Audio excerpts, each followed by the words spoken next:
क्या होता है कार्बोकैटायन?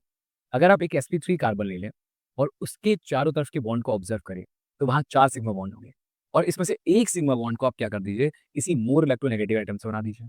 अब यहाँ पर उस मोर इलेक्ट्रोनेगेटिव एटम के पास इस बॉन्ड के इलेक्ट्रॉनों का कंट्रोल होगा। अब जब हेटेरोलिटिक क्लीवेज कराएँगे, तो मोर इलेक्ट्रोनेगेटिव एटम इलेक्ट्रॉन्स को लेकर जाएगा। जिससे जिस कार्बन के 8 इलेक्ट्रॉन पूरे हो रहे थे ना, उसके ऊपर क्या आ जाएगी, 2 इलेक्ट्रॉनों की डेफिशिएंसी आ जाएगी। और उसका हाइब्रिडेशन पहले sp3 था, मतलब वो टेट्राहेड्रल था, मतलब 4 सिग्मा थे उसके पास। अब वहाँ 3 सिग्मा रह जाएँगे, हाइब्रिडेशन हट के sp2 हो जाएगा और उसका एक p ऑर्बिटल परपेंडिकुलर ऊपर उसके बैठ जाएगा। मतलब ट्राइगोनल प्लेनर ज्योमेट्री, ऊपर एक परपेंडिकुलर p ऑर्बिटल आपके सामने होगा। इसी को हम लोग कहते हैं कार्बोकैटायन। कार्बोकैटायन एक इलेक्ट्रॉन डेफिशिएंट स्पीशीज़ हुआ, जिसके पास 6 इलेक्ट्रॉन्स हैं, बहुत ही रिएक्टिव हुआ, इलेक्ट्रॉन लविंग हुआ, कहीं से इलेक्ट्रॉन मिल जाए, हाइब्रिडेशन sp2 हुआ इसका और ट्राइगोनल प्लेनर्स की ज्योमेट्री हो गई।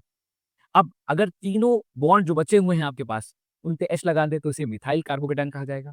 एक हटा दें और वहाँ पे कार्बन चेन लगा दें, तो इसे कहेंगे प्राइमरी कार्बोकैटायन। फिर एक और H हटा दो, वहाँ भी कार्बन चेन लगा दो, तो उसे कहेंगे सेकेंडरी कार्बोकैटायन और तीसरा बचा हुआ हटा के वहाँ कार्बन चेन लगा दो, तो उसे कहेंगे टर्शियरी कार्बोकैटायन। तीनों में सबसे ज़्यादा स्टेबल कौन-सा होता है? टर्शियरी, फिर सेकेंडरी, फिर प्राइमरी और फिर मिथाइल वाला। अब आप मुझे कमेंट करके बताओ ऐसा क्यों?